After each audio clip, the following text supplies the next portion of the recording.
Hi friends, Krista here. Thank you so much for stopping by Books and Jams. I'm really excited because today we are kicking off a little mini series of my favorite books of 2021. For the next 4 days, I'm going to be telling you a top 10 list in different categories of books that I have read in the course of the year. When you read more than 200 books, I landed at I think 204. When you read that many books, there are a lot of favorites. So I have 3 top 10 lists. And then when we talk about nonfiction, I'm going to do 21. I'm going to actually talk about all the nonfiction that I read and kind of talk about the whole year of nonfiction reading. But today we're going to do historical fiction since that's my favorite genre. Tomorrow we're going to do middle grade. I'll throw in next the nonfiction stack. And then last we're going to do mystery thriller with a couple that I'm squeezing in because I think they deserve a place in amongst my favorites. So today we're going to talk about my top 10 historical fiction. I have kind of ranked them loosely from least favorite to favorite of my favorites. I read quite a few historical fiction, so all of these are favorites. I loved each and every one of them, and I'm just going to rank them from 10 to 1 and tell you about them now. You've probably heard me talk about most of these many a time. But coming in at number 10 is a book that I've read the most recently. That is The Lincoln Highway by Amor Towles. I really enjoyed this one. The end had me questioning a little bit if it deserved 5 stars. I ended up giving it 4 stars, but I think it's one that's going to stick with me. I love Amor Towles' writing. In this book, we follow Emmett and his brother Billy, who are on a mission to go to drive down the Lincoln Highway to find their mother, who they are convinced is in California. 2 boys show up that derail their plans, and so we find ourselves following different perspectives, both of Willie and Emmett, but also Duchess and Wooly, the 2 boys that Emmett met while in a detention home. They end up going to New York City instead of California, opposite coast. The Lincoln Highway doesn't play a huge part of it, but I loved the side characters. I loved the main characters. I loved a lot about this book, and I think it definitely deserves a place on my favorites list of the year. So good.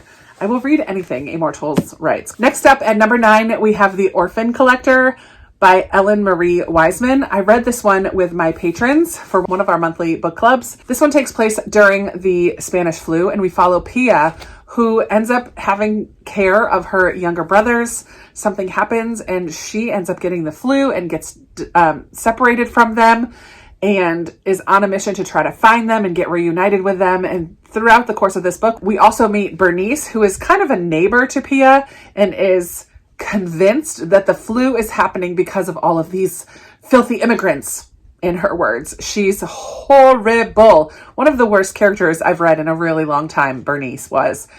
So we just follow Pia and Bernice along their different paths that they take. I was invested in this story. I am not one who has to avoid the pandemic books in the midst of a pandemic.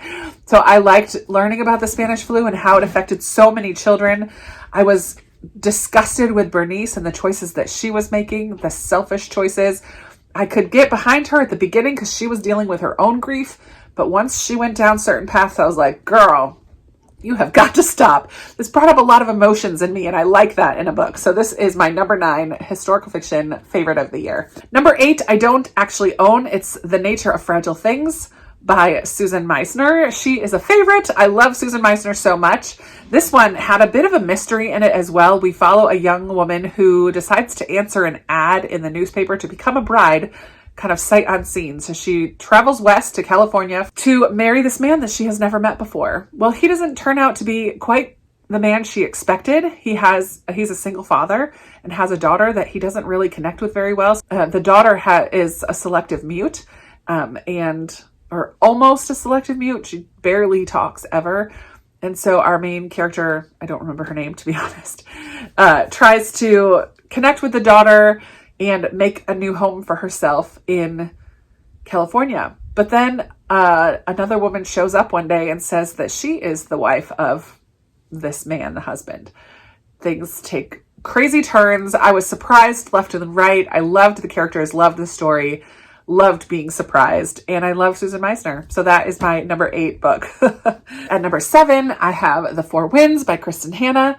Love, love, love me some Kristen Hanna. I just love her storytelling. This one is, again, another kind of book that's on the depressing side, but it's set during the Great Depression and set during the Dust Bowl in very difficult times. So I kind of expected that going in, and I'm okay with that. We follow Elsa.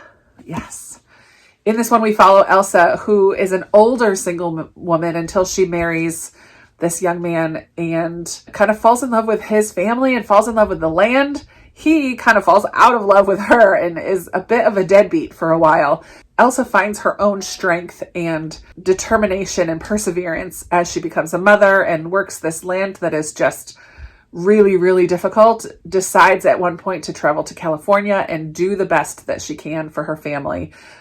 It was not very much hope. It feels like she kept getting struck again and again and again with these bleak situations, but there are moments and snippets of beauty in the midst of it if you look for them. Moments of family and friendship and her own personal determination. I really loved it. I'm a big fan of Kristen Hanna's historical fiction in particular. I haven't read very much of her contemporary fiction, a little bit, but I'm a big fan of her historical books, and this is no exception. I really loved it. For number 6, I have chosen The Book of Lost Names by Kristen Harmel. I loved learning about forgeries in World War II and how forgers helped so many Jewish people and others to find refuge and be able to escape the Nazi regime. This one takes place in France, and we follow Eva, who becomes a forger. She has some art tendencies. She's a very artistic, and she gets recruited by the rebels or the resistance to become a forger. She works very closely with another man who there's a little bit of a romance that sparks up there, and they create documents in particular for children to help them escape into other countries once the Nazis enter France. And she deals with her own personal family connection to the war and to Nazis in particular, and her father had been taken away, and her mother is just blanketed by grief and cannot come out of it. The mother does not understand Eva and doesn't connect with her at all. And that's a really frustrating relationship, even though you can kind of understand where it comes from. Yeah, I just liked this kind of zeroed in focus on forgeries and how that whole process worked and the danger even in that with the backdrop of the war. So we kind of get glimpses of what's going on in other places, but we're really zeroed in on the art and difficulties of forgery and what that meant for people. So I really, really loved this one too. Thought it was fantastic. Another Kristen Harmel that I loved is in my number 5 spot, and that is The Forest of Vanishing Stars. She just nailed it for me this year. This is also a World War II historical fiction, and in this one, our main character, Yona, was kidnapped as a young child, I think about 3 years old, and taken to live out in the woods in the Black Forest part of Poland. She is taught by this older woman how to survive in the woods, how to find food and how to build shelter and how to stay warm in the winter. All of these things and skills she learns as they live this isolated life. As they live this isolated life out in the woods. At one point, Yona comes in contact with groups of Jewish refugees who have run away from different ghettos and different villages in Poland to hide out in the forest. Many of them have come together to form groups and have their own kind of leadership and political structure within these groups, but Yona branches out of her isolation to connect with these people and teach them how to survive in the woods, and through that learns more about herself and learns about what's going on in the world because she had been so separate from it. I just really loved it. I loved the survival aspect of it. I loved the deep dive that I did into the Black Forest and found pictures online. I just thought that this was a fantastic read. I love Kristen Harmel. She is quickly becoming a favorite as well. In my number 4 spot, I have This Tenderland by William Kent Kruger. This is not a World War II historical fiction. In this one, we're in the Midwest in America in the 1930s again. At the beginning of the book, these young boys are at this Indian training school, which is something that I learned about through this book, which turns out were horrible places where white people tried to get the Indian out of these children. It's horrifying to read about. So we get a little glimpse into one particular Indian training school, which turns out these schools were in existence until way too late, the 1960s or 70s even, which is unbelievable. It's so unbelievable. Anyways, at one point, these two brothers have to escape. Something happens. One of them is in danger of huge trouble, and they have to escape. So with some friends, they end up getting on a boat and getting out of Dodge, and they float down the river. So it has this a little bit of a Huckleberry Finn vibe to it as they float down the river, and they have to keep hiding, and you learn about different things along the way. So we learned about Hoover towns, these slum, very poverty-stricken areas along river edges, in particular bigger cities along the Mississippi and the Missouri rivers. We learn about how the depression is hitting all of these areas. We learn about traveling kind of revival tent meeting types of things as these kids connect with all of these characters along the way. It brought up so many emotions, and it was so beautifully written, and I loved it so much. I feel like I've talked about it a lot this year, and it is one that I read, I think in January, maybe February, and it has stayed among my favorites because it keeps coming to mind, which I love when that happens. So yeah, definitely worth the read. My number 3 book, A Thousand Splendid Suns by Khaled Hosseini. But this one is a hard-hitting look at life in Afghanistan again, in particular through the eyes of women, these 2 women who become almost like sister wives to the same man, and the jealousies and politics of a household, how women are treated even within the home and outside of the home. It turns into this beautiful friendship between these 2 women, which almost becomes like a sisterhood. It just was so beautifully written and hard-hitting. And I learned a lot about Afghanistan, which I love. It's not a part of the world that I know very much about, and I loved reading about it. So this was fabulous. So well written and so well done, and very difficult. Another one that's really difficult to read. Historical fiction just kind of is that way though, right? Like it's almost always going to be about these hard moments. But in this one, number 2 is The Girl with the Louding Voice by Abi Dare.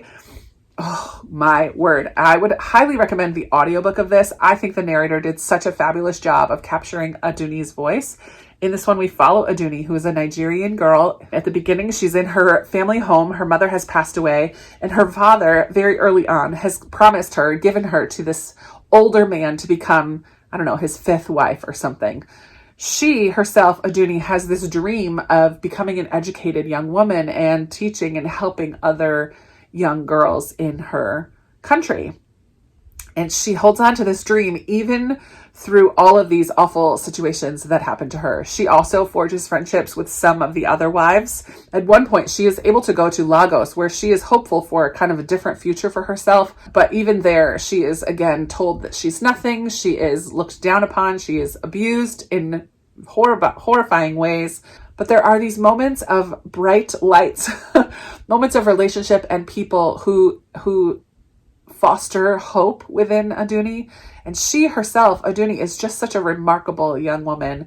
And the way that she is able to forgive and give grace to others when it is not extended to her, I just found to be very, very powerful. I hugged this book when I was done because I just absolutely fell in love with Aduni and her grit and determination and hope and grace. Oh, she was a remarkable, remarkable character. Possibly my favorite character of the year. I just loved her. Oof, she's a good one. So it's a hard book to read, but very worth it, I would say, in my humble opinion. And last is my number 1 historical fiction book of the year. And if you follow my channel for any part of the year, you will probably not be surprised that Where the Lost Wander by Amy Harmon is my favorite historical fiction of the year. I have talked about this book ad nauseum on this channel. I feel like I've talked about it so often. This is a basically fictionalized Oregon Trail story. We follow these families as they form a caravan to travel west.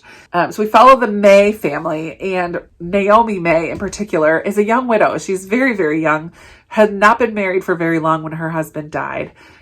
She goes back to kind of live with her family. Her husband's family is traveling on this same caravan.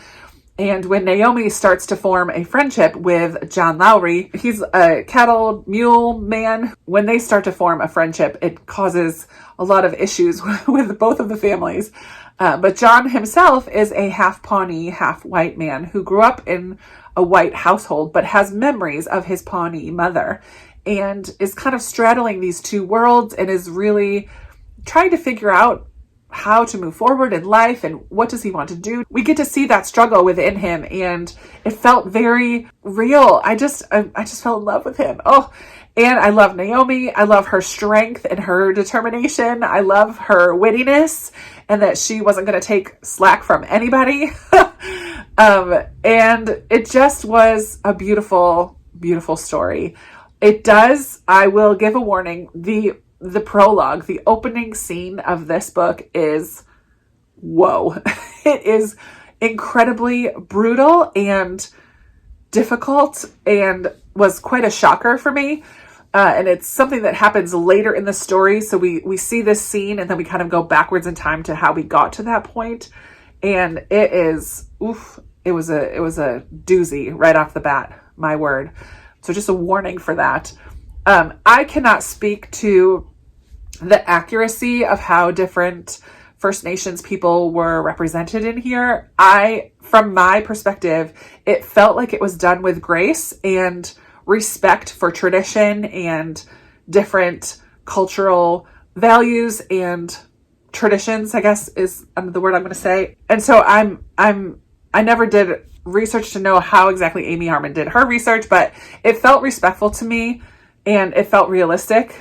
And the struggle of like white people traveling west and kind of taking over these lands was included in here. So it didn't gloss over the reality of what was happening during that time. It was addressed in here, and I thought it was done well from my limited knowledge perspective. So I wanted to just say that. Others may have more in-depth understanding of that or can speak to that differently. But from my perspective, I felt like it was done with grace and respect. So take it as for what you will. But this was my number one pick of my historical fiction that I read this year. Here's my stack of top 10 historical fiction for the year. Yay! I would love to hear if you've read any of these books. Did they also make some of your favorites of the year? Do you have differences of opinion from me? I'm totally down to hear that as well. I would love to chat with you about historical fiction and your favorites that you have read this year. Any of these or any others that I might have missed in my reading, let's chat in the comments below. You guys know I love talking with you down there. And stay tuned tomorrow for another top 10 favorites. Yay! Thank you so much for watching, and I will talk to you in another video very soon. Bye.